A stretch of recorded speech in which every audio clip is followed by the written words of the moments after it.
한번 고백합니다. 시온의 영광 빛나는 어둡던 이 땅에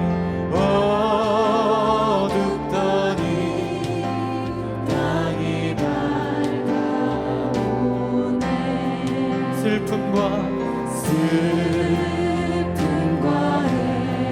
애통이 기쁨이 되니 시온의 영광이 비춰오네. 시온의 영광이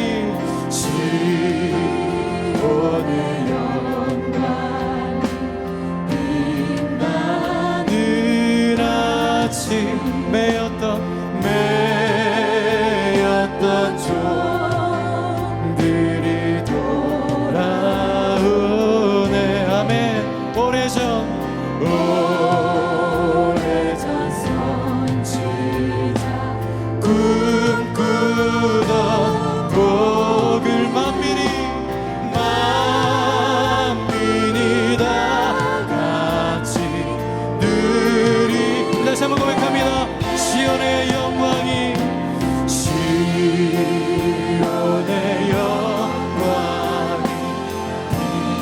빛나는 아침 매였던 종들이 돌아오네. 오래전 선지자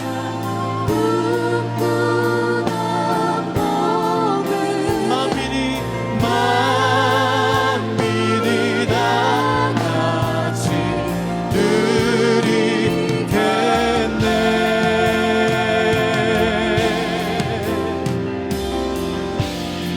우리 목소리 높여서 보아라 광야에 화초가 피고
교회여 교회여 일어나라 주께서 부르시니 두려움과 실패 내려놓고 교회여 일어나라 교회여 일어나라 주께서 보내시니 부르신 삶의 자리에서 교회여 일어나 아멘. 우린 세상의 빛 어둠을 밝히는 하나님의 편지 주를 나타내는 주의 교회를 통해 우리 통해 세상이 주를 보리라. 일어나라 아버지 사랑으로 아버지 능력으로 서로 하나 되어 그 빛을 비추라. 노래하라 아버지의 사랑을 아버지의 크심을 이 삶의 노래로 주님을 나타내라. 일어나라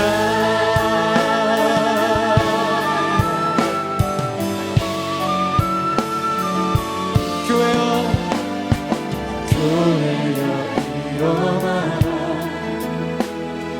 주께서 부르시니 두려움과 실패 내려놓고 교회여 일어나라 교회여 일어나라 주께서 보내시니 우릴 부르신 삶의 자리에서 교회여 일어나 다시 한번 고백합니다. 교회여 교회여 일어나라 우리 불편하지 않으시면 자리에서 일어나셔서 찬양하길 원합니다. 두려움과 삶이 내려놓고 교회여 교회여 교회여 일어나라 교회여 일어나라 주를 위하여 주께서 보내시니 우릴 부르신 삶의 자리에서 교회여 일어나라. 우리 세상의 빛 어둠을 밝히는 하나님의 편지 주를 나타내는 주의 교회를 통해 우리 통해 세상이 주를 보리라. 일어나라 아버지 사랑으로 아버지 능력으로 서로 하나 되어 그 빛을 비추라. 노래하라 아버지의 사랑을 아버지의 크심을 이 삶의 노래로 주님을 나타내라. 일어나라 일어나라 아버지 사랑으로 아버지 능력으로 서로 하나 되어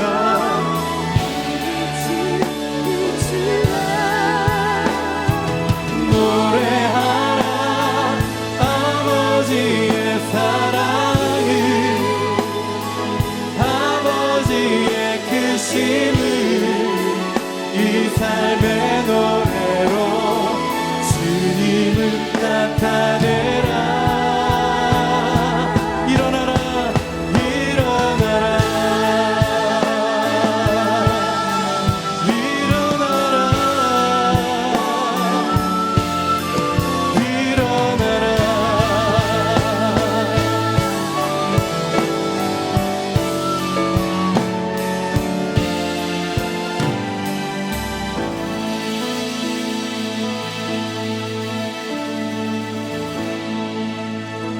주님, 오늘도 우리가 우리의 만족이 아닌 어떤 나의 기도 제목을 넘어서 하나님의 나라를 꿈꾸며 나아갑니다. 주님 영광 위에서 주를 위해서 일어섭니다.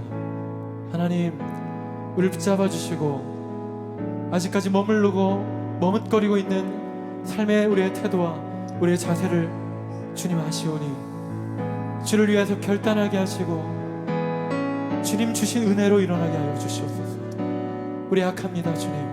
주님 아십니다. 주님, 우리를 붙잡아 주시고 하나님 멈추지 않고, 하나님 머뭇거리지 않고 두리번거리지 않고 우리의 시선이 주님께 고정되어서 예배케 하시고 주께 영광 돌리게 하여 주시옵소서. 우리의 삶의 목적이 무엇인지 다시 한번 우리가 깨닫게 하시고 전진하게 하여 주시옵소서. 할렐루야. 우리를 붙잡아 주시옵소서. 우리 한타우스 가운데, 또 이 땅의 모든 교회 가운데 이 시간 그러한 은혜로 허락하여 주시옵소서. 예, 주님 찬양합니다. 할렐루야. 주님 찬양합니다. 할렐루야. 주님.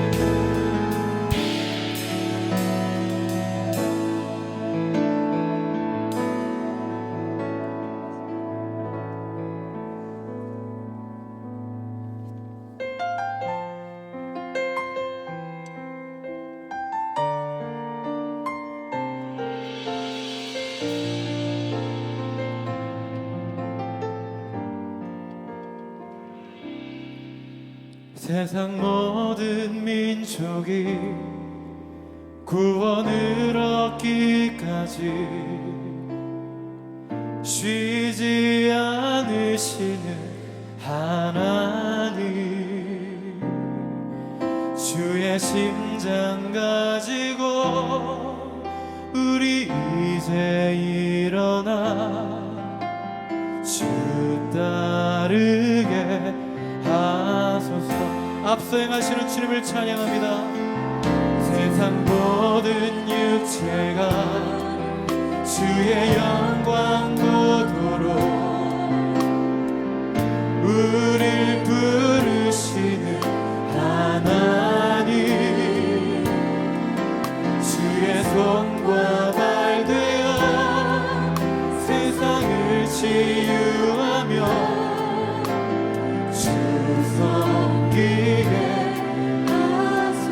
다시 한번 고백합니다. 세상 모든 민족이 구원을 얻기까지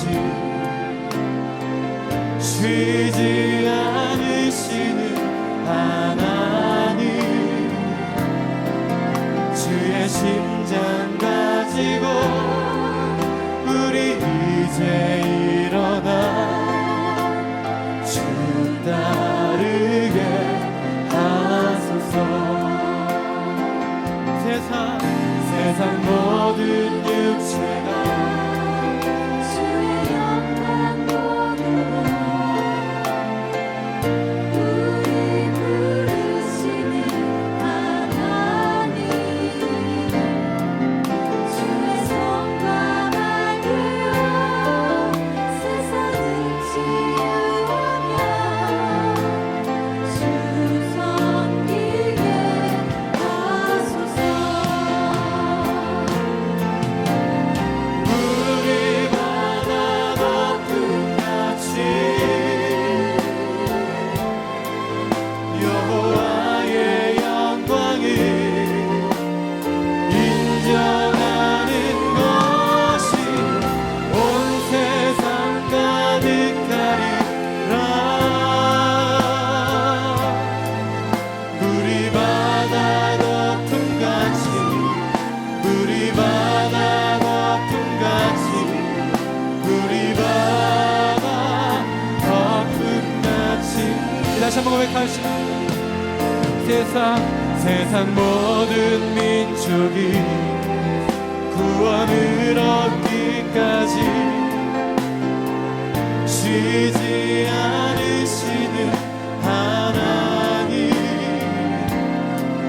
주의 심장 가지고 우리 이제 일어나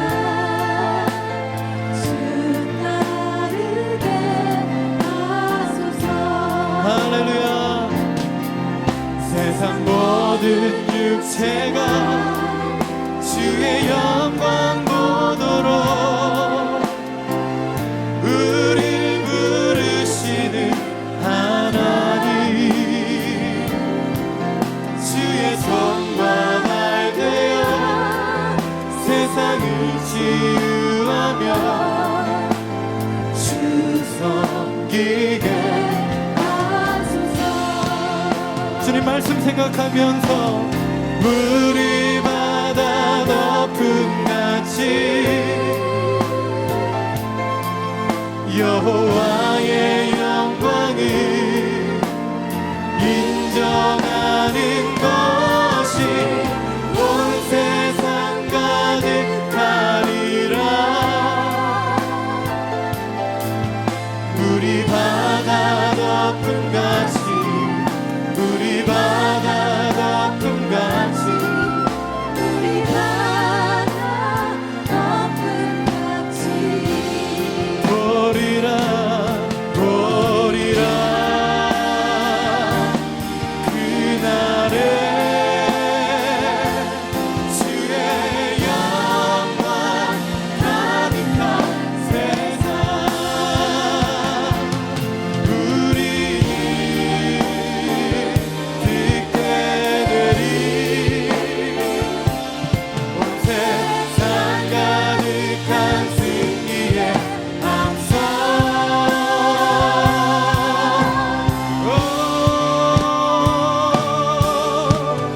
물이 바다 덮음같이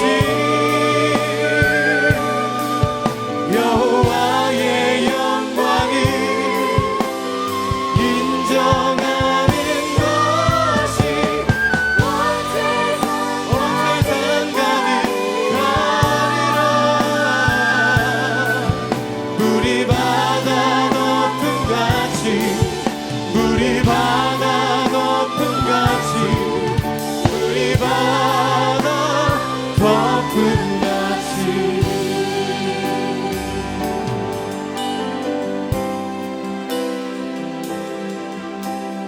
물이 바다 덮음같이 여호와의 영광을 인정하는 것이 온 세상 가득하리라.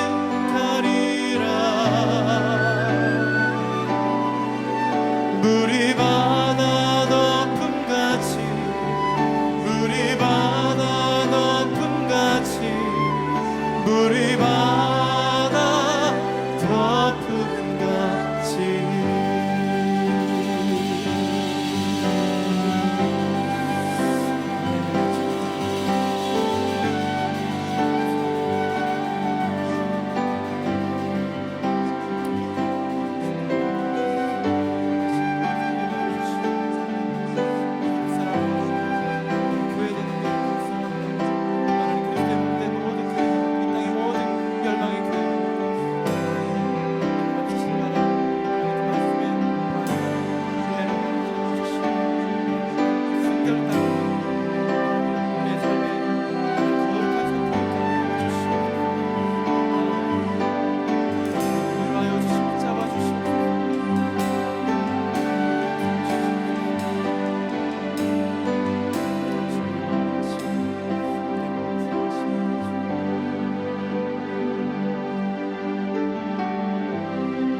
나의 가는 길 주님 인도하시네. 그는 보이지 않아도 날 위해 일하시네. 주 나의 인도자 항상 함께 하시네. 사랑과 길 베푸시며 인도하시네.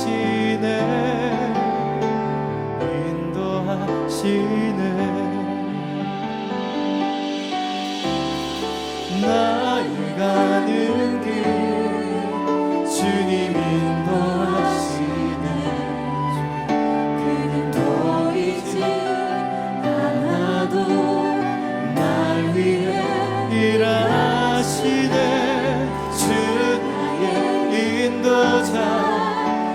항상 함께 하시네. 사랑과 의 베푸시며 인도하시네.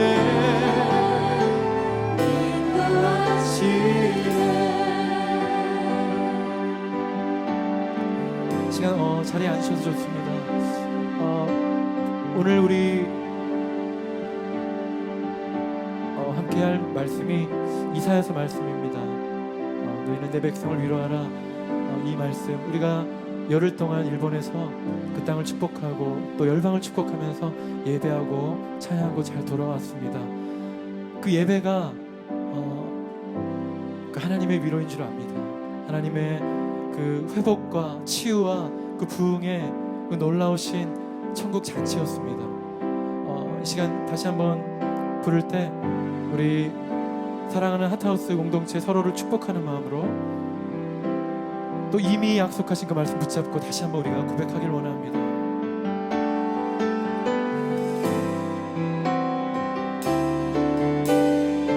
나의 가는 길 주님 인도하시네. 그는 보이지 않아도 날 위해 일하시네. 주 나의 인도자 항상 함께 하시네. 사랑과 의 베푸시며 인도하시네.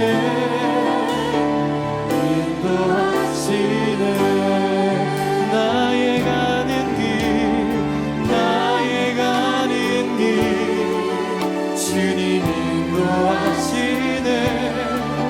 그는 보이지 않아도 살아계신 하나님, 역사하신 하나님, 완전하신 하나님, 주 나의 인도자 항상 함께 하시네. 사랑과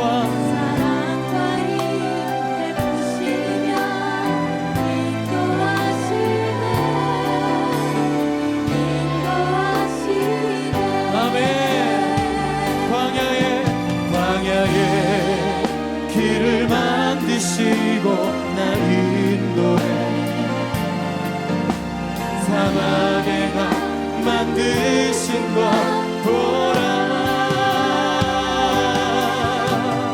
하늘과 땅 변해도 주의 말씀 영원히 내 삶 속에 새 일을 행하리.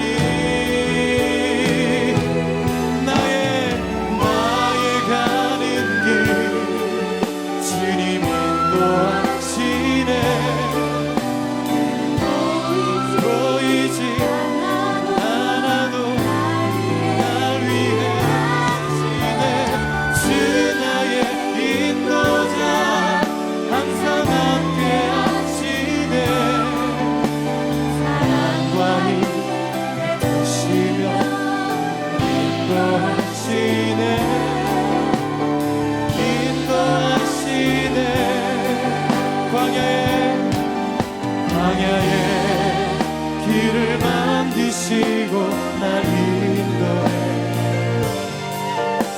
광야에 만드신 것 보라. 하늘과 땅 변해도 주의 말씀 영원히 내 삶 속에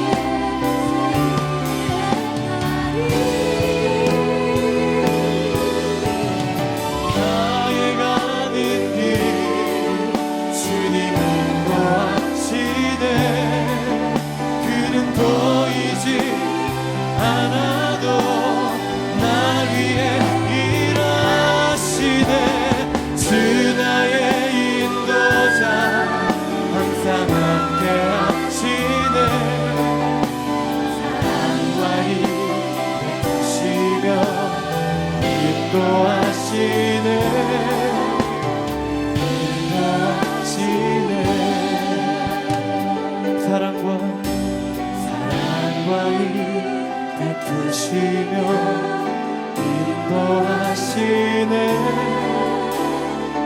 인도하시네.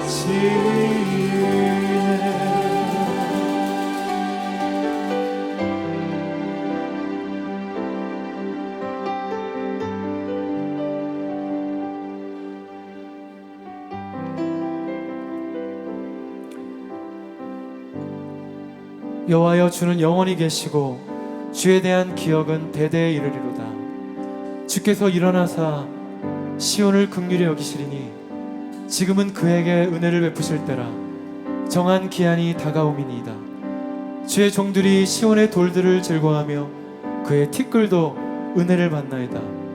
이에 문나라가 여호와의 이름을 경외하며 이 땅의 모든 왕들이 주의 영광을 경외하리니 여호와께서 시온을 건설하시고 그의 영광 중에 나타나셨습니다. 여호와께서 빈궁한 자의 기도를 돌아보시며 그들의 기도를 멸시하지 아니하셨도다. 이 일이 장래 세대를 위하여 기록되리니 창조함을 받을 백성이 여호와를 찬송하리이다. 여호와께서 그의 높은 성소에서 굽어보시며 하늘에서 땅을 살펴보셨으니 이는 갇힌 자의 탄식을 들으시며 죽이기로 정한 자를 해방하사 여호와의 이름을 시온에서 그 영예를 예루살렘에서 선포하게 하려 하심이라.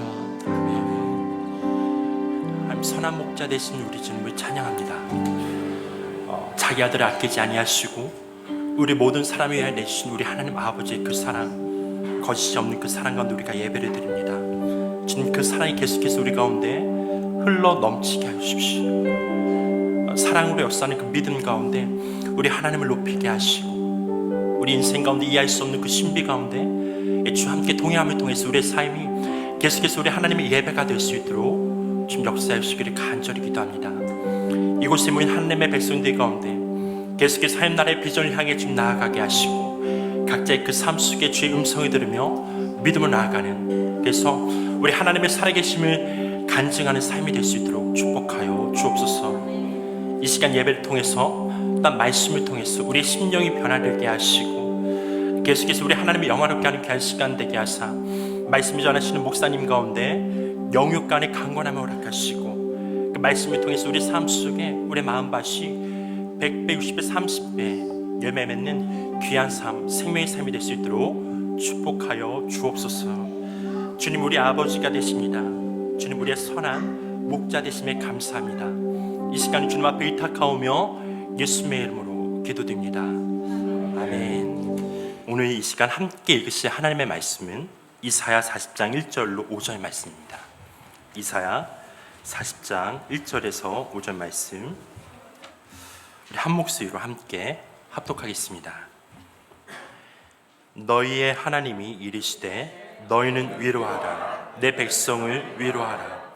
너희는 예루살렘의 마음에 닿도록 말하며 그것에게 외치라. 그 노역의 때가 끝났고 그 죄악이 사함을 받았느니라. 그의 모든 죄로 말미암아 여호와의 손에서 벌을 배나 받았느니라 할지니라 하시니라. 외치는 자의 소리여 이르되 너희는 광야에서 여호와의 길을 예배하라. 사막에서 우리 하나님의 대로를 평탄하게 하라. 골짜기마다 도두어지며 산마다 언덕마다 낮아지며 고르지 아니한 곳이 평탄하게 되며 험한 곳이 평지가 될 것이요 여호와의 영광이 나타나고 모든 육체가 그것을 함께 보리라. 이는 여호와의 입이 말씀하셨느니라. 아멘.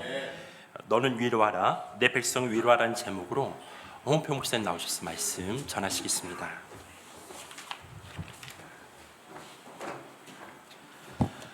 할렐루야. 우리 옆에 뒤에 인사하겠습니다. 사랑합니다. 축복합니다. 잘 오셨습니다. 네.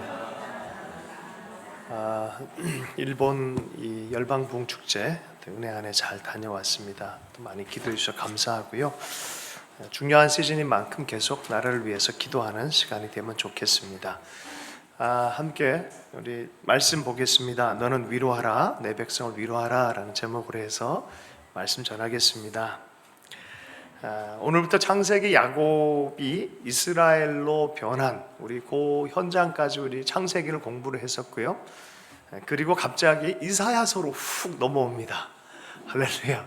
이사야서에 보면은 이 야곱이 이스라엘, 개인 이스라엘로 변했는데 그 이스라엘이 그 개인이 아들이 12아들이 되어지면서 또 12족속이 되어지고 어떻게 됐습니까? 12족속이 70명과 더불어서 12형제와 아버지가 요셉 때문에 70 가족들과 더불어서 어딜 갑니까? 애굽을 가요. 애굽에 가서 400년 이상을 삽니다. 그러다 보니까 사람들이 많아졌어요. 몇십만 명, 장정만 한 60만, 뭐 한 100만, 뭐 아마 이러지 않았을까 싶습니다. 그래 때가 돼서 모세가 나타났어요. 모세가 나타나서 이제 하나님 원래 하려는 계획대로 너희들이 돌아와야 된다. 약속의 땅에서 하나님의 백성으로 사는 것을 배워야 된다. 출애굽의 역사가 일어났어요. 이집트 안에서 그런 일이 일어났어요. 이집트에서 10가지 재앙을 통해서 결국은 내줄 수밖에 없는 상황이 벌어졌어요. 그리고 광야를 가는데 조금만 걸어가면 될 것을 몇 년을 걸어갑니까? 40년 동안. 우리가 무슨 신앙생활 할 때 구원 받고 곧바로 막 성인처럼 변하면 얼마나 좋겠습니까? 그렇지가 않고 하나님의 법이 무엇이고 내가 버려야 될 게 무엇이고 이런 것들을 철저하게 훈련을 받아요. 그게 한 세대가 지나기까지 배우는 거예요. 그게 40년. 그죠? 그리고 나서 약속의 땅에 여호수아와 더불어서 그 다음 세대의 사람들이 약속의 땅에 드디어 도착을 해요. 40년 만에. 여호수아와 더불어서 또 많은 이 정복 전쟁들이 일어나잖아요. 그리고 사사 시대가 있고 우리도 왕이 있었으면 좋겠다라고 해서 사울 왕을 세웠는데 하나님 마음에 맞지가 않았어요. 그래서 정말 하나님이 기다리던 그 한 사람, 하나님의 법과 하늘의 법과 이 땅에서 어떻게 살아야 되는지를 아는 그 하나님의 마음을 온전히 이해한, 그래서 하나님을 사랑하고 예배하기 위해서 장막까지 지었던 그 다윗으로 말미암아 통일왕국이 일어났어요. 처음으로 놀라운 이스라엘 왕국의 그 꿈이 이루어지는 역사가 일어나요. 잘 됐으면 좋겠는데 그의 아들인 솔로몬이 또 조금씩 타락하기 시작해요. 근데 솔로몬 때는 망하지 않아요. 왜요? 하나님이 다윗과 약속을 했어요. 또 솔로몬과 약속을 해요. 너 대에는 안 망할 거다. 그러면 솔로몬 뒤에 어떻게 됩니까? 이게 우상숭배로 말미암아서 쫙 갈라집니다. 밑으로는 남유다이고요, 위로는 북이스라엘 이름으로 이렇게 이름을 불리게 됐어요. 북이스라엘은 에브라임이라는 이 이름, 에브라임 족속이 가장 강했어요. 에브라임 족속 안에 함께 10족속이 북이스라엘을 구성하고 있고요, 밑에는 베냐민 족속과 유다 족속, 이 두 족속이 남유다란 이름으로 이렇게 나라가 구성이 됐어요. 우리처럼 남북이 나눠져 버린 상황이 된 거예요. 잘 따라오고 계시죠? 자, 이 두 나라는 어떻게 됐을까요? 위에 있는 북이스라엘은 아시리아라는 제국에 의해서 멸망을 당합니다. 자, 밑에 있는 나라는요, 100여 년 이후에 남유다는 바벨론 시기도 포로로 잡혀갈 뿐만이 아니라 바벨론 다음에 일어난 바벨론에 의해서 멸망을 하고요, 한 70년 정도 포로로 당해요. 70년 내내 포로 생활하다가 고생하다가 누구로 인해서 돌아옵니까? 페르시아라는 나라가 생기면서 거기서 고레스 왕이 보내주기 시작합니다. 그리고 돌아오는 그런 과정 안에 멸망할 것들에 대해서 이미 고레스가 나오기 전에 예언한 2명의 선지자가 있어요. 그 2명의 선지자 이름이, 대표적 선지자가 이사야였고요, 두 번째 선지자가 예레미야였어요. 이런 일이 일어날 건데 이건 사실은 국가 문제라기보다 이스라엘이 하나님 앞에 범죄했기 때문이다. 돌이킨 이후에야, 70년 이후에야 돌아올 것이다. 근데 이사야는 미리 그 회복의 때를 선언한 거예요. 이사야서 보면 66장으로 되어 있어요. 3927이라 그래 성경. 3927은 뭐예요? 27 38이 24 39 27. 제가 지금 구구단을 하는 것이 아니라 구약은 39권, 신약은 몇 권이요? 39 27 27권 합쳐놓으면 몇 권이에요? 66권. 놀랍게 이사야의 구조가 그렇게 돼 있어요. 39장까지는 철저하게 심판하는 거예요. 하나님의 죄악에서 비롯돼서 하나님의 분노와 심판이 철저하게 진행되는 거예요. 39장까지. 왜? 떠났기 때문에, 우상 숭배했기 때문에, 죄에 머물러 있기 때문에. 근데 갑자기 40장부터는 계절이 바뀌듯이 분위기가 확 바뀌어 버립니다. 그리고 첫 구절이 뭐냐면 내 백성을 위로하라. 이제는 위로할 때다라는 거예요. 할렐루야. 이게 야곱이 이스라엘로 변했듯이 이스라엘 나라가 한번 제대로 야복 강가, 바벨론 강가에서 경험을 하고 제대로 정신 차려가지고 변화하는 어떤 시즌이에요. 바로 그때 하나님이 축복하는 게 뭐냐? 이제 내 백성을 위로하라 라는 거예요. 조금 전체적 서두를 좀 말씀하고 이제 그래서 국가 단위의 이스라엘을 우리가 생각하는 시즌으로 가을께는 말씀을 좀 나누도록 하겠습니다. 조금 배경 지식을 위해서 조금만 더 얘기를 하도록 하겠습니다. 왜냐하면 성경 읽을 때 구약 전체에 뼈대 오늘 잘 들으면 혹은 요거 녹음된 걸 잘 들으면 구약 성경의 예언서 부분이 많이 열리기 시작할 거예요. 그래서 짧지만 한 15분 정도 여러분 집중해서 이 앞부분의 배경 지식에서 좀 나눌 테니까 잘 따라와 주시길 바라겠습니다. 먼저 좀 위로하십시다. 옆 사람에게 하나님의 위로가 있길 축복합니다. 네, 하나님의 위로가 있길 축복합니다. 네. 다시 한번 복습을 해보면 북이스라엘은 몇 족속으로 이루어졌다고요? 10족속. 솔로몬 이후에 여로보암이라는 사람 중심으로 해서 북이스라엘이 진행이 됐습니다. 단과 베델에 성소를 세우고 금송아지를 만들어서 이게 여호와 하나님이다 라고 거짓 우상 숭배하게 했어요. 그 첫 번째 도성은 세겜이었는데 나중에 도시가 이름이 다른 곳으로 옮겨져서 그 수도가 어디다? 북이스라엘의 수도가 어디가 됩니까? 어디가 되게요? 사마리아. 이걸 이해해야 사마리아 여인 예수님 이야기가 좀 될 거예요. 북이스라엘 수도가 어디다? 사마리아였어요. 19명의 왕이 거쳐졌고요. 9개 왕조가 있었어요. 19명의 왕을 거쳤는데 왕조가 9개라면 어떤 느낌이 듭니까? 엄청나게 그냥 계속 싸우고 난타전했을 거라는 거죠. 그 안에서 계속 왕조가 암살을 당해요. 8개 왕조가 암살을 당해요. 그리고 다시 세워지고 다시 세워지고 진정한 권위가 없었다는 뜻입니다. 성경은 이들이 모두 악한 왕이었다 얘기를 해요. 악한 왕이었다. BC 722년경에 아수르 제국이 와서 멸망을 당하게 되었습니다. 이사야는 10장 5절에서 이렇게 얘기를 해요. 화 있을진저 아수르 사람은 화 있을진저 그는 내 분노의 막대기요 그 손의 몽둥이는 내 분노라. 아시리아는 쳐들어오는 대상이긴 하지만 그건 하나님의 분노라는 거예요. 하나님이 그렇게 하게 하셨다는 거예요. 좀 이해하기 좀 어려운 얘기지만 성경 그렇게 얘기를 해요. 하나님의 백성들이 정신 차리도록 하는 몽둥이고 막대기가 된다는 거예요. 아시리아에 대해서 조금 나눠보면은 BC 900년경에 수도가 니누에 어디라고요? 니누에. 그러니까 우리식으로 하면 아시리아는 어떻게 보면 일본 같은 느낌이에요. 수도가 어디 동경. 그처럼 아시리아의 수도가 어디다? 니누에. 그러니까 요나한테 가보라 그러면 가겠어요? 너 거기 가서 구원을 선포해라, 회개를 선포해라 하니까 요나 가기 싫은 거야. 민족적인 원수인데 가기 싫은 거예요. 이런 나라가 아수르예요. 제국이 되어졌어요. 메소포타미아를 지배하고 서쪽에 정복 전쟁을 감행을 했는데 그곳이 이스라엘 쪽 팔레스틴 땅으로 와서 전복 전쟁을 했을 때입니다. 이 아시리아가 한번 왔을 때 북이스라엘의 왕이었던 아합 왕과 더불어서 이스라엘 전체가 나와서 전쟁을 벌이기도 했습니다. 그러나 나중에 예후 때에 보면 아시리아의 조공을 바치기 시작해요. 그러면서 평화 시즌이 이렇게 하려고 했지만 아시리아가 만만한 게 아니에요. 나중에 보면은 아시리아는 어떤 식으로 했냐면은 혼혈 정책을 썼어요. 혼혈 정책. 이게 뭐냐? 그냥 정체성을 없애버린 거예요.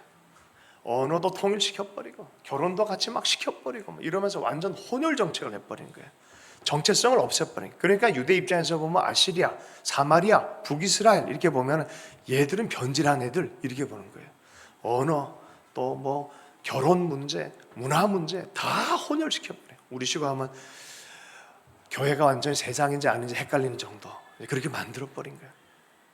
그러다가 BC 722년경에 이제 사마리아에 있는 사람들은 아시리아로 옮겨버리고 아시리아에 있는 사람들은 사마리아로 옮겨버리고 이렇게 막 하면서 여러 가지 나라 정체성이 완전히 사라지게 된 게 BC 722년경이었어요.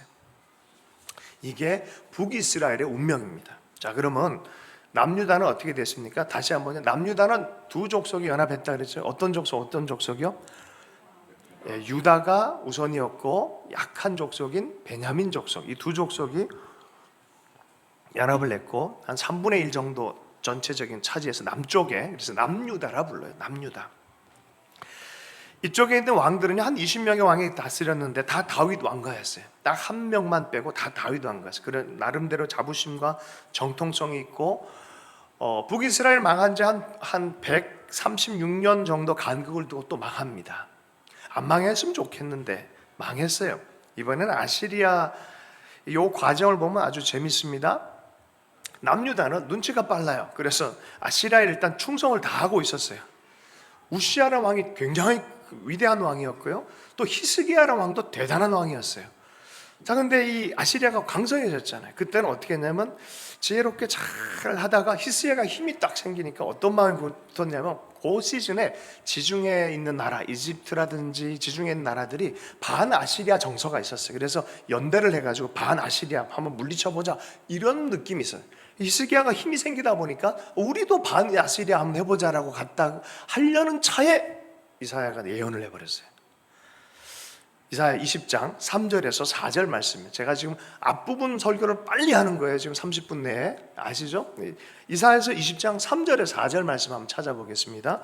이사야서 20장 3절에서 4절. 자, 히스기야가 이집트 쪽으로 붙어서 반아시리아를 좀 해볼까 하는 그때 갑자기 하나님의 음성이 이사야에게 임해버린 거예요. 그리고 예언을 하기 시작해요. 한번 읽어보겠습니다. 3절 4절 시작. 여호와께서 이르시되 나의 종 이사야가 3년 동안 벗은 몸과 벗은 발로 다니며 애굽과 구스에 대하여 징조와 예표가 되었느니라. 이와 같이 애굽의 포로와 구스에 사로잡힌 자가 아수르 왕에게 끌려갈 때에 젊은 자나 늙은 자가 다 벗은 몸과 벗은 발로 볼기까지 드러내어 애굽의 수치를 보이리니 애굽이 수치당할 거란 거예요. 한마디로 아시리아가 이길 거라는 거예요. 그럼 어디 붙어야 돼요?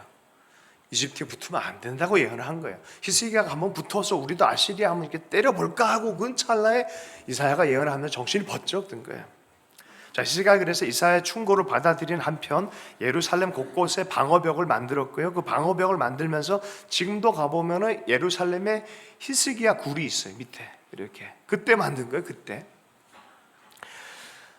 자, 아수르에 대해서도 좀 대비를 하는 그런 상황이 있었습니다. 그러다가 아수르의 왕인 산헤립이 이제 701년, 이거 보니까 기분이 안 좋단 말이에요. 느낌이. 그래서 얘들 좀 치자라고 산헤립이란 왕이 드디어 남유다도 쳐들어오기 시작한 거예요.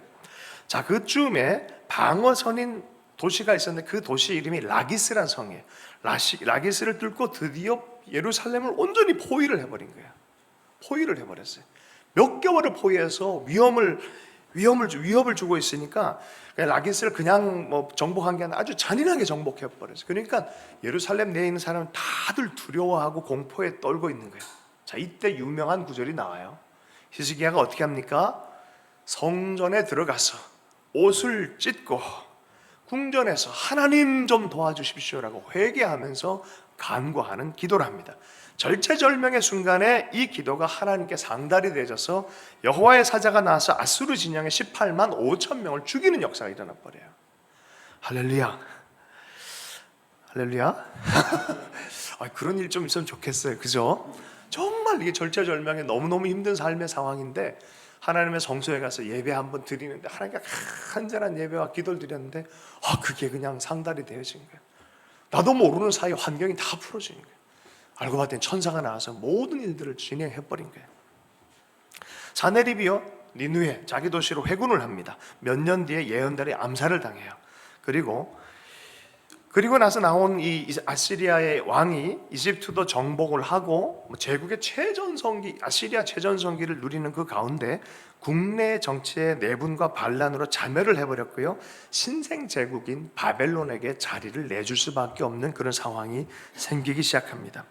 자, 여기서 이제 바벨론 포로란 말이 나오기 시작해요. 잘 따라오시죠? 남유다에 멸망하는 시간들입니다. 자, 바벨론에 대해서 조금 얘기를 해보도록 하겠습니다. 아시리아가 그냥 망하지 않았어요. 유프라테스강 서쪽으로 갈그미스 수비대라는 사람들이 있어요.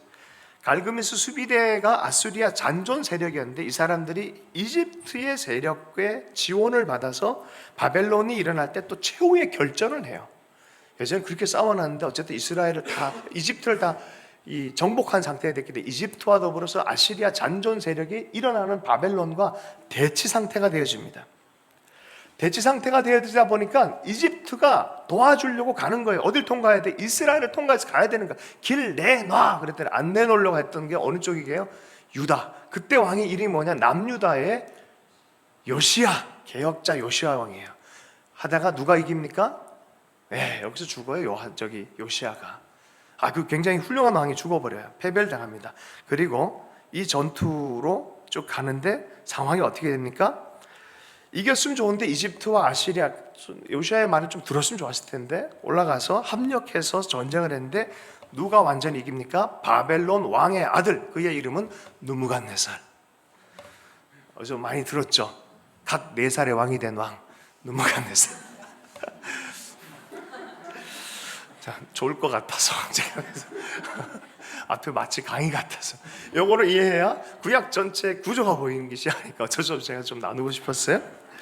자, 느부갓네살 왕이 이겨버렸어요. 그러니까 완전히 그 시대 운기가 바벨론으로 완전히 넘어가 버린 거예요.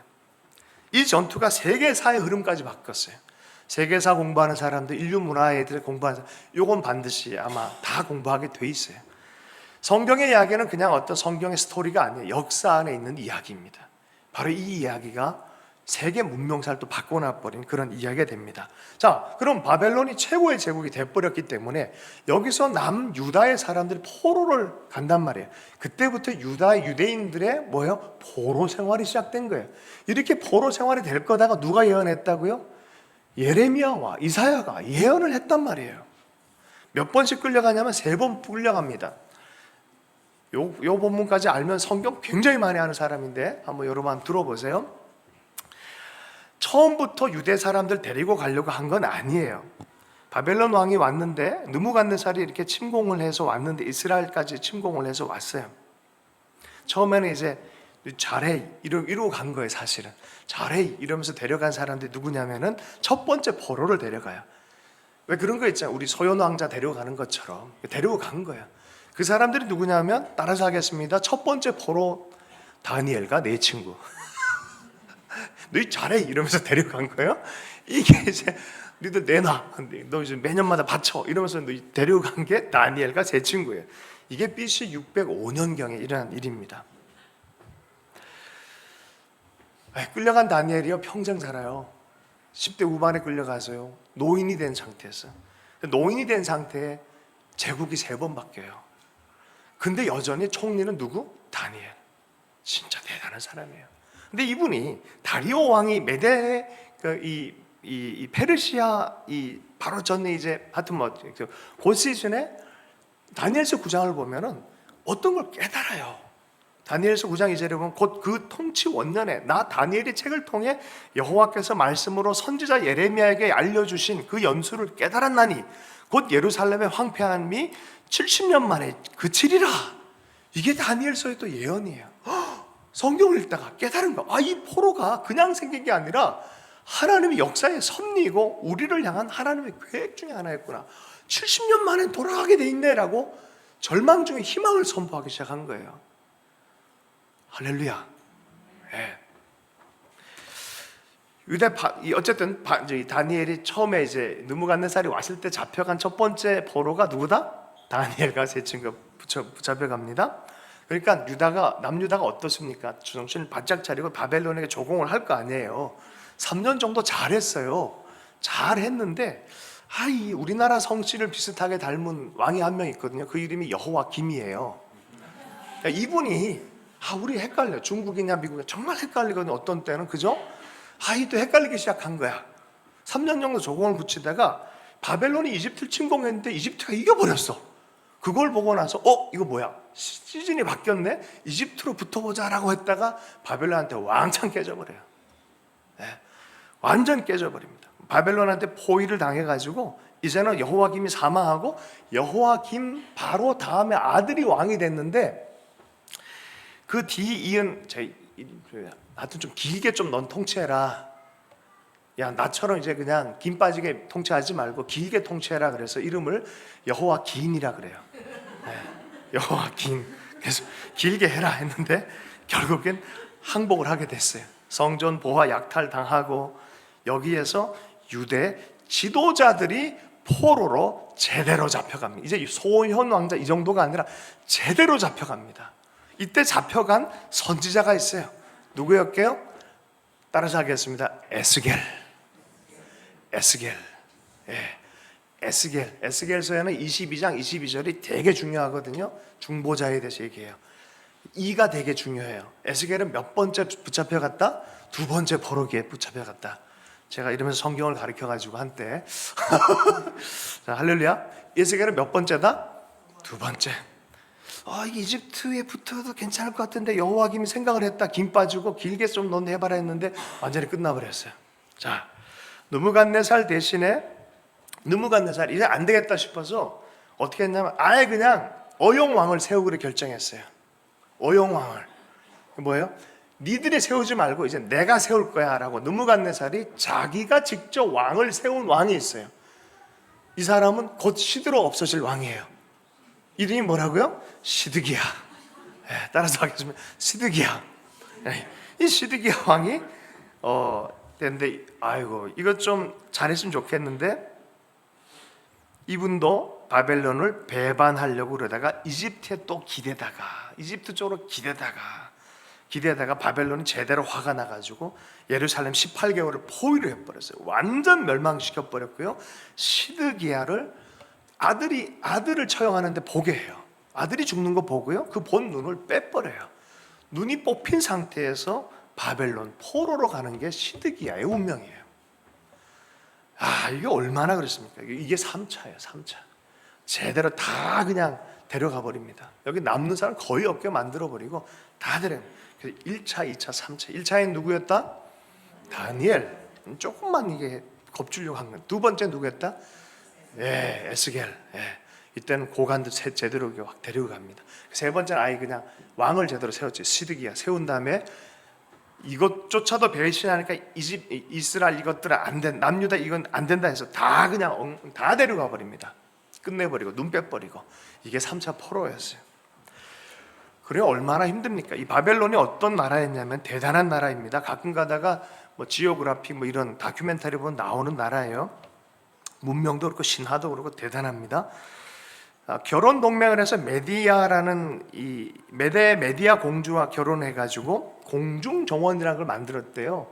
그 여인의 고향 생각나게 하기 위해서 울창한 수림을 만들기 위해서 아예 그 사막 같은 곳에서 큰 정원을 만들어 진짜 아주 울창하게 만들어 놓고 그게 공중 정원이라는 아주 유명한 고대 7대 불가사의 건물이라 합니다. 한번 나중에 한번 관심 있는 사람. 헤로도투스란 역사가는 이 바벨론 성곽을 보면서 세계의 가장 아름다운 곳이었다는 가장 아름다운 곳.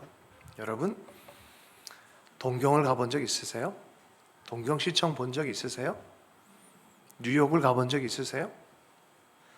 파리를 가본 적 있으세요? 파리에서 오신 우리 자매님 방금 들어왔어요? 자, 어마어마한 화려함, 아름다움, 굉장함 그것의 대명사가 바벨론이었어요. 지금식으로 하면은 아주 하여튼 최고의 최고를 자랑하는 그 바벨론입니다. 바벨론이 멸망할까요? 때가 되니까 멸망해요. 때가 되니까 멸망해요. 느부갓네살 이후에 갑자기 바벨론이 급속하게 제국이 쇠퇴가 되어집니다. 나보니두스란 왕이 올라왔는데 바벨론 신을 섬기지 않고 이상한 신을 또 하나 또 숭배하면서 너무 열심히 숭배하면서 이 바벨론 신 섬긴 마르둑을 섬긴 제사장들 무시하고 막 이러다가 내부 분열이 일어났어요. 자기 아들을 왕을 세워놓고 어디 멀리 가 사원 지어놓고 막 들어가서 나오지도 않고 막 이상한 일, 민심 위반이 일어나면서 자체적으로 붕괴가 막 일어납니다. 왜 그런 일이 일어날까요? 성경은 이사야서에 보면은 고레스라는 이름을 이미 지목하고 있어요. 고레스가 나타날 때예요. 인생은요 고레스 그렇게 가야 돼요. 하나님이 딱 지목하고 하나님이 하실 것이요 딱 맞아들 그때가 있어요. 하나님이 고레스에게 이렇게 얘기했어요. 기름 부은 종. 고레스는 하나님을 몰라요. 근데 그 역할로 태어나게 돼 있어요. 할렐루야. 하나님이요 움직이기 시작하면 별게 다 움직여요. 사람도 움직이고 사회도 움직이기 시작하고 열방의 역사도 움직이기 시작하는 걸 우리 성경 통해서 배우기 시작합니다. 자, 이런 틈에 한 세력을 일으킨 사람이 바로 고레스였는데 조그만 나라로 시작했는데 합병을 하면서 메디아랑 합병하고 부유한 리디아 왕국도 힘으로 또 장악하면서 이렇게 점점 커가는데 바벨론은 내부로 분열이 일어나고 있어요. 자꾸 분열이 일어났어요. 그러다 보니까 나중에는 어느 정도 갔냐면 마르둑 제사장들 사람들이요 고레스가 올 때 무혈 입성하게 만들어요. 당신은 우리 왕이 되십시오라고 아예 그냥 무혈 입성하게 만들어요. 어느 날 바벨론이 고레스의 왕국이 돼버렸어요. 할렐루야. 이게 페르시아예요. 메데 페르시아 왕국이 되어진 것이죠. 고레스는요 이렇게 했어요. 자, 보세요. 아시리아는 정책이 혼혈 정책이에요. 네 정신을 빼버리는 거예요. 다 그냥 흩어버린 거예요. 같이 만들어버린 거예요. 혼혈주의. 바벨론은 뭐냐? 고급 인재들을 활용하는 정책이었어요. 자, 그러면 페르시아는 어떤 정책이에요? 프랑스에서 유명한 정책인데 관용 정책이에요. 그들의 모든 정신을 인정해주고 그들의 삶을 인정해주는 거예요. 원래 자리로 돌아가라. 원래 하나님 섬겨. 그랬냐? 너 그럼 그 하나님 섬겨라. 고레스가 나와서 그런 일을 합니다. 이게 고레스 칙령이에요. 키루스라고 그러죠. 보통 키루스의 교육 치기만 키루스 치면 책이 이만큼 나와요. 교보문고. 키루스 그러면 아주 유명한 키루스의 교육. 고레스예요. 그게 성경에 나오는 고레스에 대한 예언입니다. 자, 이사야서 44장 28절을 좀 찾아서 보겠습니다. 이사야서 44장 28절. 고레스에 대해서 이사야가 오래전에 이미 예언해 놓은 것에 대한 이야기입니다. 함께 읽습니다. 시작. 고레스에 대하여 이르기를 내 목자라 그가 나의 모든 기쁨을 성취하리라 하며 예루살렘에 대하여는 이르기를 중건되리라 하며 성전에 대하여는 내 기초가 놓여지리라 하는지라. 성전도 세울 것이고 예루살렘 성도 중건할 것이고 사람도 돌아오게 하는, 이게 곧 정말 하나님이 기름 부어서 세운 하나님의 도구 아니겠느냐. 많은 사람 돌아오게 하지 않겠냐. 그래서 요새 정치인들 보면 저 사람이 혹시 고레스 아닐까? 막 그런 이유가 여기에 있는 거예요. 이 이야기를 이해해야 이해가 되는 거예요. 혹시 트 형님이 그거 아니야, 우리 북한을 이렇게 회복하는 그런 거 아닐까? 가봐야 하는 거죠. 그죠? 우리는 기도할 뿐이고 쉽게 단정하면 안 될 것 같아요. 자, 이 고레스가 그 칙령을 내린 원통이 어디에 있냐면, 영국에 가시는 분들은 꼭 가서 확인을 하십시오. 대영 제국 박물관에 있어요. 대영 박물관에 고레스 원통이 거기 있어요. 지금도 1837년에 이라크 바벨론 신전에서 발견됐어요. 거기 조서가 다 있어요. 있는 그대로 발견이 됐어요. 한번 영국 가면 그 정도는 좀 가서 좀 보면서 한번 좋은 추억이 될 것 같습니다. 당시에 흩어져 있던 유대인들이 돌아올 것이다.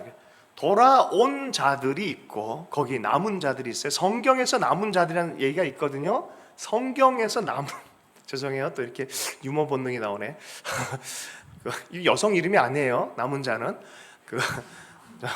남은 자, 남은 자는 개념을 잘 잡아요. 남은 자는 뭐냐면 바벨론에 남아 있는 사람을 남은 자라 그러지 않고, 자기의 기득권과 모든 삶의 근거를 내려놓고 원래 언약의 자리로 돌아온 그 사람들을 남은 자라 그래요. 이해하시죠? 하나님의 언약의 말씀을 믿고 주의 뜻이면 나는 돌아가겠다. 그들이 남은 자예요. 아멘. 아주 어렵게도 소수의 사람들이 또 이 땅에도 있었지, 원래 땅에도 있었지만 돌아온 그들이 하나님을 기억하여 하나님 말씀을 여전히 붙들고 있는 그 사람들, 살아계신 하나님, 역사의 주인이신 그 하나님을 붙들고 있는 그 사람들을 남은 자라 그러는 거예요. 우리 8.15 광복될 때 얼마나 감동이 됐습니까? 그죠? 자, 오늘 그런 본문 안으로 보면요, 자꾸 야단치고 너희들이 이렇게 될 것이고 이렇게 야단 맞을 것이고 너희 죄악이 이렇게 하나님께서 갚으시고 이런 얘기를 계속해요. 야, 이스라엘, 에집트 계속 친대요. 얼마나 힘들어요. 근데 중간에 너무 야단 맞으니까 이제 지레 죽을 것 같으니까 하나님 한마디 뚝 해줘요. 이사야서 19장 20절 21절. 그런데 나중에 보면은 다 죽지는 않을 거야. 나중에 보면 이스라엘, 이집트, 아시리아 다 복이 될 거야. 그런 때가 올 거야. 하나님의 기름 부은 종이 나와서 그런 세계를 만들 거야. 그런 얘기를 하는 거예요. 자, 다시 그러면 이제 오늘 원래 본문으로 돌아가겠습니다. 그래서 계속 예언적으로 보면 너희들이 우상 숭배와 죄악을 계속 관여하고 있는 죄악 그대로 그냥 대충 살지, 하나님 섬기면서도 이중 생활하는 그 모든 것을 하나님이 철퇴를 내린 거예요. 39절까지. 그리고 나서 철저하게 70년이라는 시간 동안 교훈을 받고 내가 왜 그랬던가, 왜 그렇게 살았던가. 그리고 바벨론 페르시아 시즌인데도 여전히 하나님은 느부갓네살한테도 고백을 받아내시고 벨사살도 하나님 내려버리시고 하는 엄청난 하나님인 걸 발견한 이후에야 역사의 주인 되시고 내 삶의 주인 되시고 고백하게 되어지는 그러한 백성이 되었을 때 비로소 하나님이 이사야서 40장의 말씀이 선포가 되어지는 거예요. 이게 뭐예요? 내 백성을 위로하라. 하나님이 안 계셨던 게 아니라 내가 정신이 나갔던 거예요. 하나님이 역사를 안 했던 게 아니라 내가 하나님을 향해서 믿음을 들지 않았던 거예요. 정신 차리고 나니까, 야단 맞고 나니까 하나님이 계셨다. 그 남은 자의 마음이 회복되어지니까 하나님 이제 내 백성을 위로하라라는 그 예언을 할 시기가 온다라고 이사야가 얘기하는 거예요. 왔다가 아니라 그 시기가 올 것이다라고 예언을 한 거예요. 이 분위기가 너무 다르기 때문에 제1 이사야, 제2 이사야라고 얘기하는 학자들도 있어요. 이거 좀 분리해서 봐야 되지 않을까. 그러나 저는 이게 통으로 보는 게 맞다고 생각해요. 나중에 보면은 이 고레스 왕보다 더 궁극적인 기름 부은 왕이 나온다고 얘기를 해요. 그분은 아주 연한 이 어린 순과 같아서 사람들 보기에 아름답지도 않은 것 같은데 그가 고통당할 거고, 그가 팔려갈 거고, 그가 찢김을 당할 거고, 그가 피를 흘릴 것인데 사실 그분이 궁극적으로 하나님이 기다리시는, 보내길 원하는 메시아이다라고 얘기하는 게 이사야서 53장에서 얘기를 해요. 그분을 통해서 모든 백성과 나라들 이스라엘이 위로를 받을 거고 회복을 얻을 것이고 치유를 경험할 것이라는 거예요. 인생 막 살다가 예수님 발견하고 비로소 정신 제대로 차리고 그리고 나서 경험하는 위로라는 것은 말할 수 없는 위로예요. 그 예수 그리스도에 대해서 온전히 역사를 통해서 얘기하는 분이 바로 이사야예요. 할렐루야. 자, 이제 이사야서 40장 1절부터 5절까지 짧게 마치도록 하겠습니다. 한번 들어가 보도록 하겠습니다. 1절부터 함께 읽습니다. 시작. 너희의 하나님이 내 백성을 위로하라. 예, 내 백성이 누구입니까? 이스라엘이에요. 방탕했던 이스라엘입니다.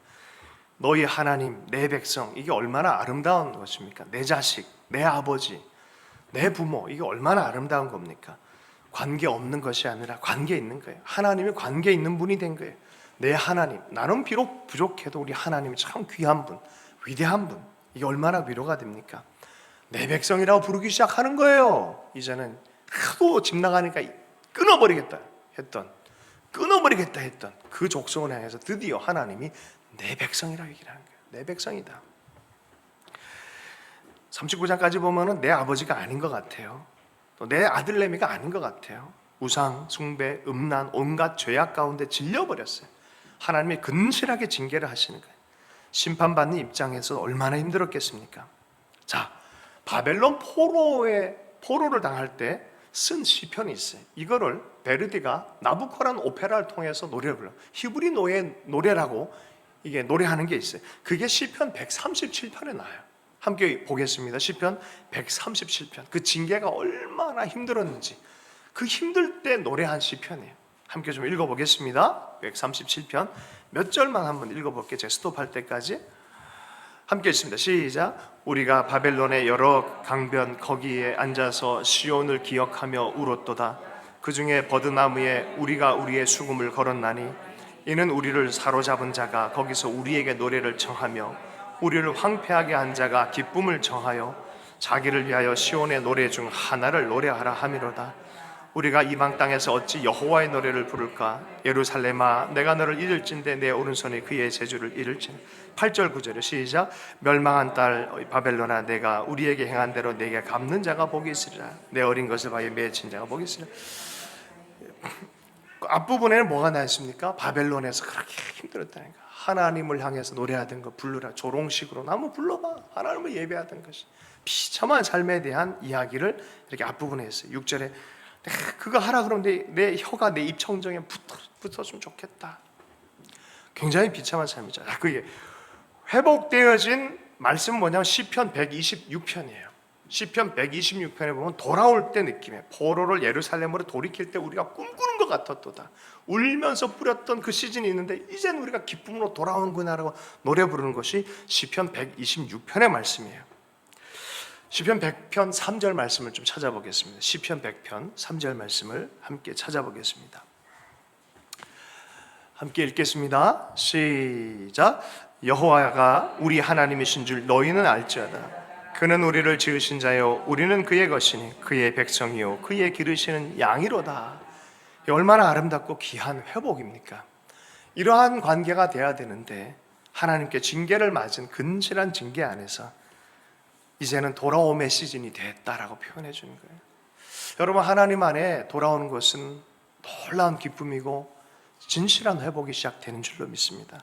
상상치 못할 기쁨이 되는 줄로 믿습니다.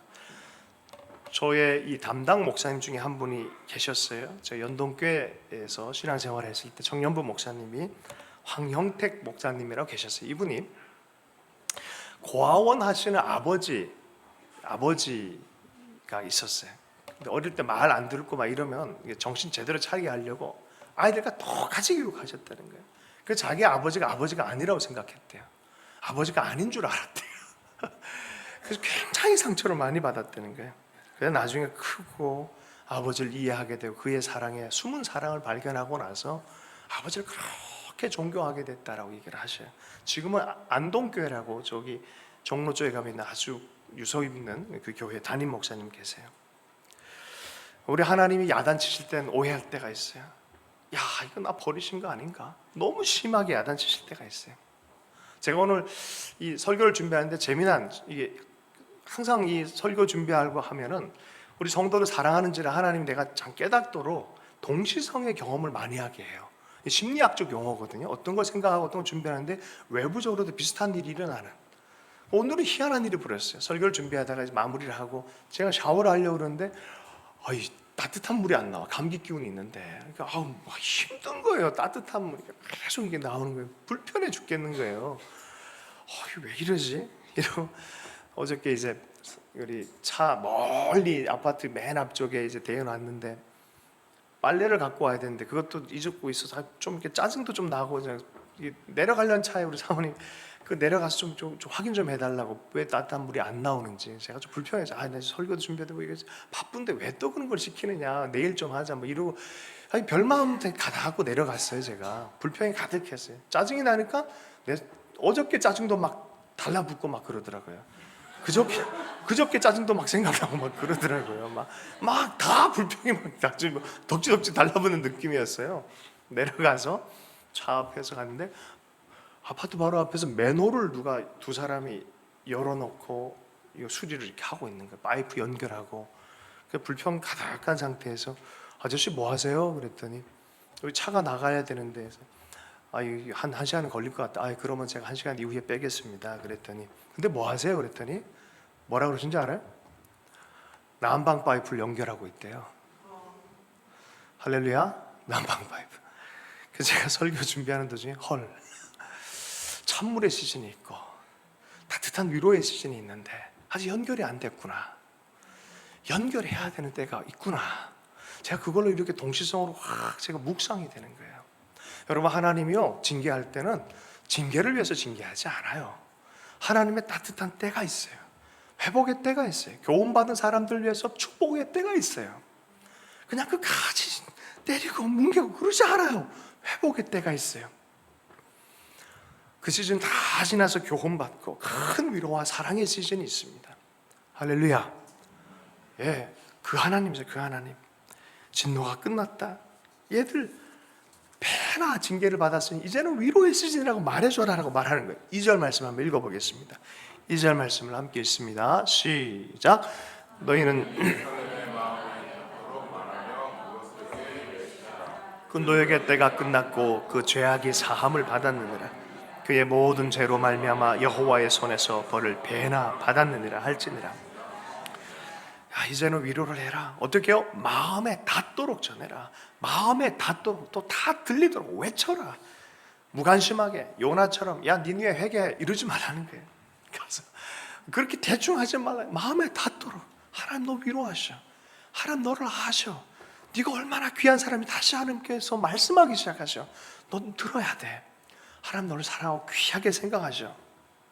마음에 닿도록 어떻게 보면 눈물 나도록 그렇게 외쳐주라는 거예요. 큰 목소리로 외쳐주라라고 말합니다. 일본의 유명한 이야기가 있습니다. 1972년 동안에 필리핀 숲속에서 발견된 사람, 일본 전쟁의 군장을 가지고 숨어 있을 때 요코라는 사람, 아주 유명한 사람이죠. 전쟁이 끝났는데도 28년 동안 전쟁인 줄 알고 매일마다 긴장하고 살아가는 거예요. 어떻게 이제는 용서를 받았다, 이제는 끝났다, 이걸 누구를 통해서 말하기 원하신지 아십니까? 그리스도 예수를 통해서. 너희 마음 안에 이제는 전쟁이 끝났고 씨름이 끝났고 죄의 싸움이 끝났고 삶의 여러 가지 피 흘리는 것이 끝났다. 그가 갚아주셨다. 그분이 오신다. 그분이 오시는 길을 준비하라는 거예요. 여러분, 주님이 오시는 길을 여러분의 삶 안에 준비하길 축복합니다. 그걸 준비하라고 말하는 거예요. 이 대충 그냥 어린아이처럼 응석바지 얼치기로 그냥 계속 아니요, 교훈을 받았어요. 성숙했어요. 하나님 누군지 알아요. 어저께 우리 공사 해주신 우리 집사님 한 분 오셔서 또 이렇게 자기 간증을 좀 나눠주셨어요. 할 일이 있으셔서 뭐 이렇게 움직여 가는데, 청년들 내일 혹시 오전에 시간 되면 좀 도와주시기 바라겠습니다. 시간 되신 분들은 뭘로 좀 옮기는데, 그걸 하러 이렇게 오셨다가 얘기를 해주셨어요. 자기는 교회를 나갈 사람이 아니었는데 전 보러 갔다가 갑자기 종교를 하나 가지시죠 그러다가 자기는 어떻게 그냥 교회를 가게 됐는데, 교회를 가자마자 아주 희한한 교회에서 교육을 제대로 받은 거예요. 11조 내라, 안 내면 안 된다, 뭐 이 별거 다 가르침 받고 했는데 신앙생활을 제대로 하질 않았는데 이상한 일이 벌어지더라는 거예요. 하나님이 진짜 복을 주는데 11조가 처음엔 20만 원, 30만 원, 40만 원 막 그러더니 갑자기 11조 100만 원까지 이상으로 막 내게 된다는 거예요. 그런데 이제 내면이 좀 아직 아니잖아요. 우리 알잖아요. 그게 주님이 누군지 잘 모르잖아요. 그냥 기분 나쁜 일이 교회에서 생기는 바람에 교회를 박차고 나와버렸다는 거예요. 그때부터 18개 사업장에서 매일마다 사고가 생기더라는 거예요. 매일마다 사고가 생기더라는 거예요. 그리고 또 어떤 계통에서 또 다시 술 먹기 시작하고 막 하기 시작해요. 그런데도 마음 안에 하나님에 대한 씨앗이 숨겨진 그것이 자라나기 시작하더라는 거예요. 어느 계기에 교회 가자 그래가지고 교회를 모르는 척 갔다는 거예요. 그 동네 최고의 주목이었대요. 갔더니 후배들이 다 있더래요. 다 안수 집사도 있더래요. 오, 형이 어떻게 여기 왔냐고 다 무릎 꿇더래요. 그러면 자기는 지금 새벽에 새벽 성가대를 한대요. 매일마다 빠지지 않고. 그 얘기를 하는데 왠지 뭉클하면 때려 죽여도 안 되는 사람인데 어느 날 자발적으로 자기가 성가대 하기를 매일마다 예배를 빠지지 않고 공예배 빠지지 않고 늘 하나님을 기쁘시게 하는 게 무언지에 대해 생각하는 그런, 자기 여전히 부족하대요. 여전히 자기 힘들대요. 그러나 그 마음 안에서는 변하면 제가 속으로서 이분 정말 하나님을 아시는 분이 됐구나.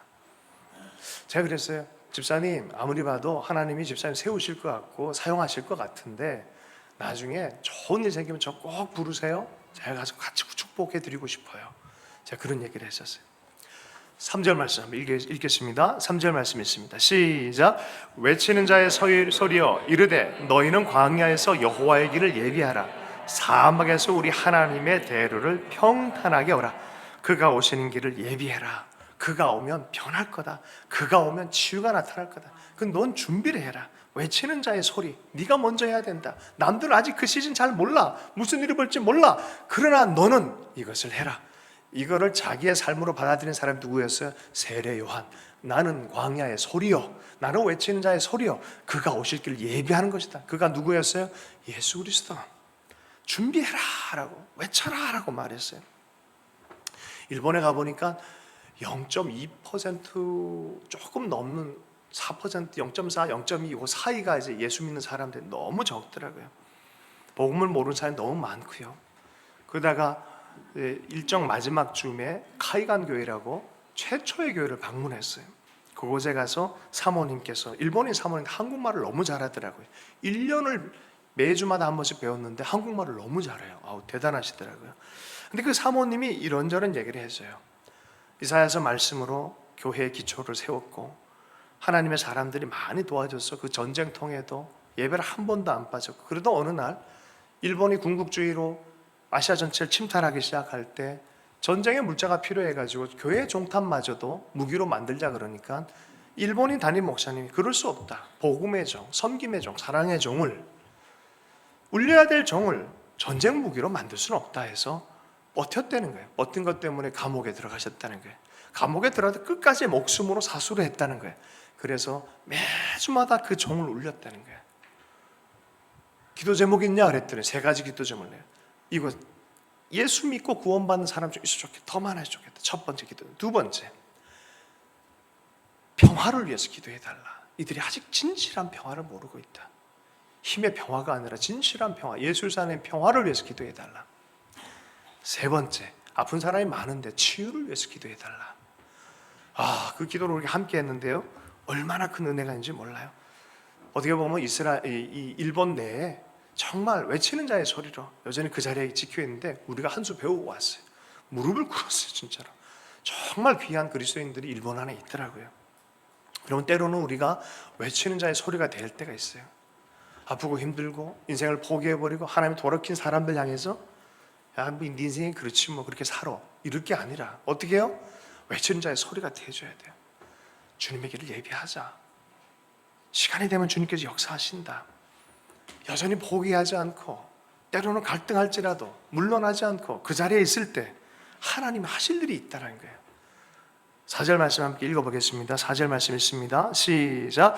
골짜기마다 도두어지며 산마다 언덕마다 낮아지며 고르지 아니하는 것이 평탄케 되며 험한 산이 평지가 될 거다. 여러분, 골짜기가 도두어지고 언덕이 낮아지고 고르지 않고 평탄한 평지가 될 것이다. 주님이 올 때가 되면 이건 저렇고 저건 저렇고 핑계대고 속상하고 힘들고 막 난타전하던 것이 다 평정이 될 거란 거예요. 하나님이 현현이 그래요. 하나님 오심이 그래요. 역사 안에서 부흥도 그래요. 부흥이 일어나면 비로소 바른 마음이 회복이 되기 시작해요. 하나님의 영광이 무엇인지 알기 시작하는 역사가 일어나요. 동경에서 보니까 고속도로 상에서 딱 보는데 아시안 하이웨이 1번 동경부터 시작하더라고요. 동경에 이렇게 있더라고요. 난 부산으로부터 시작하는 줄 알았거든요. 동경으로부터. 거기로부터 시작. 하이웨이 쫙 나서 어디까지 가는지 아세요? 유럽, 이스라엘까지 갈 수 있어요. 대륙 전체를 관통해서 가는 거예요. 하나님의 부흥이 이 아시아권 전체에 평화의 물결이 그리스도 예수로부터 나오는 힘의 평화가 아니라 샬롬의 평화가 이 전체에 있다면 얼마나 놀라운 일이 있겠느냐. 이사야서에는 그걸 꿈꾸고 있잖아요. 이스라엘과 애굽과 아시리아, 과거의 적대 국가예요. 우리 식으로 하면 중국과 한국과 일본이 주님의 은혜에 대해서 하나님의 왕의 대로가 난다면 얼마나 좋겠습니까? 이게 성경적 비전이에요. 우리가 묵상하고 적용해야 될 비전이에요. 지금 나라가 어렵습니다. 그러나 이것을 위해서 우리가 교회는 기도해야 될 줄로 믿습니다. 우리 5절 말씀 함께 읽겠습니다. 5절 말씀 읽습니다. 함께 읽습니다. 시작. 여호와의 영광이 나타나고 모든 육체가 그것을 함께 보리라. 이는 여호와의 입이 말씀하셨느니라. 하나님의 영광이 나타나기 시작하면 모든 육체가 보는 그런 때가 있을 것이다. 영국과 일본, 미국, 한국에는요 특별한 부흥을 경험한 특수한 나라예요. 그 부흥의 때에는 상상도 못한 일들이 많이 일어나요. 높았던 사상, 습관, 죄의 여러 가지 담들, 공포들 이런 것들이 일순간에 사라지기 시작하는 때가 있다는 거예요. 주님이 오십니다. 힘을 내십시오. 주님이 오십니다. 옆 사람이 좀 그렇게 하면 얘기하겠습니다. 주님이 오십니다. 힘을 내십시오. 이사야가 그 예언하면서 희망을 포기하지 않을 걸 얘기했어요. 한참 전에 얘기를 했어요. 그러면 이스라엘 사람들 이 말씀을 믿고 품어야 돼. 힘들고 어려워도 품어야 돼요. 저는 이 과정이 연금술 과정 같아요. 연금술 아세요? 옛날에 납덩이를 금덩이 만들고 했는데 그 압력이 심한 곳에 쫙 집어넣고 밀폐된 공간에서 쫙 집어넣고 이 돌을 품고 납이 탁 있으면 어느 순간에 금으로 변한대요. 할렐루야. 사실과 사실이 아니고 상관없이 이게 상당한 상징적 비유가 돼요. 그리스도를 품고 그 언약을 품고 그 압력을 견디며 그곳에 머물러 있을 때 어느 순간 내 인생이 납에서 금으로 변하기 시작하는 거예요. 저는 그리스도의 신앙생활이 이렇다 생각해요. 어떻게 보면 우리는 인내하고 갈등했을 뿐인데 어느 순간 주님이 내 삶을 금으로 바꾸신다니까요. 그분을 기다리는 건 이런 과정과 비슷한 것 같아요. 제가 한 예화로 말씀을 마무리하겠습니다. 밥 피츠라는 예배 사역자가 있어요. 제가 자주 언급하는 예배 사역. 제가 개인적으로 너무 좋아요. 이분은요, 돈 모엔이라는 분은 정밀 묘사라면 이분은요 아주 멋진 수채화를 그려요. 음악인데 제가 느끼기엔 그렇게 느껴져요. 이 밥 피츠의 노래 사랑하는 나의 아버지 뭐 이런 게 있어요. 그 중에 또 뭐가 있냐면 그가 오셔서 구하시리라는 그런 찬송이 있어요. 그분이 오셔서 간증을 나누는 거 듣고 이게 자기 삶으로 만든 노래구나 이해를 했어요. 어느 날 예수전단한 큰 단체에서 예배 인도자 학교를 다 진행하고 있는데 자기 안에 붕괴가 일어난 거예요. 남들은 칭찬하고 남들은 좋다고 멋있다 그러고 최고다 하는데 내면에 붕괴가 일어난 거예요. 더 이상 아무것도 하기 싫고 너무너무 힘든 시간을 보냈다는 거예요. 돈은 또 미국에서 본토에서 하와이를 오는 동안에 돈 다 썼고 애들 먹여 살리기 분유통 사기도 어려운 상황이었고 아파트 위로는 도룡령 같은 게 쭉 지나가 뚝 떨어지고 뭐 그런 삶의 연속이었는데 삶이 그냥 너무 힘들어서 나 이제 좀 그만 좀 했으면 좋겠다. 리더한테 얘기했다는 거예요. 그때 1년 정도 딱 쉬게 한 거예요. 다 끝내버리고 싶었던 마음, 모든 걸 다 끝내버리고 싶었단 말이에요. 그럼에도 불구하고 그 자리만큼은 떠나지 않기로 하고 기다리기 시작했다는 거예요. 한 1년 정도 기다렸을 때 갑자기 싱가포르에서 연락이 왔다는 거예요. 바피츠, 하나님이 너를 지목하셔서 부르셨다. 네가 이곳에 와서 예배 인도를 좀 했으면 좋겠다라고 얘기를 했다는 거예요. 들을게요? 안 들을게요? 아유, 난 지금 그런 상황 아니다. 정확하게 너라고 말씀하셨다. 우리는 너였으면 좋겠다. 가봤대요. 갔더니 가방을 몇 개를 누가 들고 왔더라는 거죠. 이 가방이 뭐냐? 열어봤더니 현금이야. 이게 뭐예요? 하나님이 너의 가족을 위해서 쓰라고 그랬다. 호텔에 인도해 줬는데 늘 허름한 것 이코노미 이거 타고 갔는데 제일 좋은 거예요. 아니 이 정도면은 이 일주일 여정이면 우리 DTS 식구들 다 한 달 동안 살 건 나 이거 못한다. 아니 하나님 너한테 이렇게 해주라 그랬다. 할렐루야. 갑자기 하나님의 위로의 때가 임하기 시작하는 거예요. 그리고 나서 지은 노래가 그가 와서 구하시리 외로운 자여. 어떻게 가사 아는 분 있죠? 어떻게 해요? 네, 외롭고 힘들고 고통스러운 자들 두려워하지 말아라. 그리고 또 뭐 하지 말아라? 절망하지 말아라. 그가 오셔서 구하시리. 여러분 하나님 바라시길 축복합니다.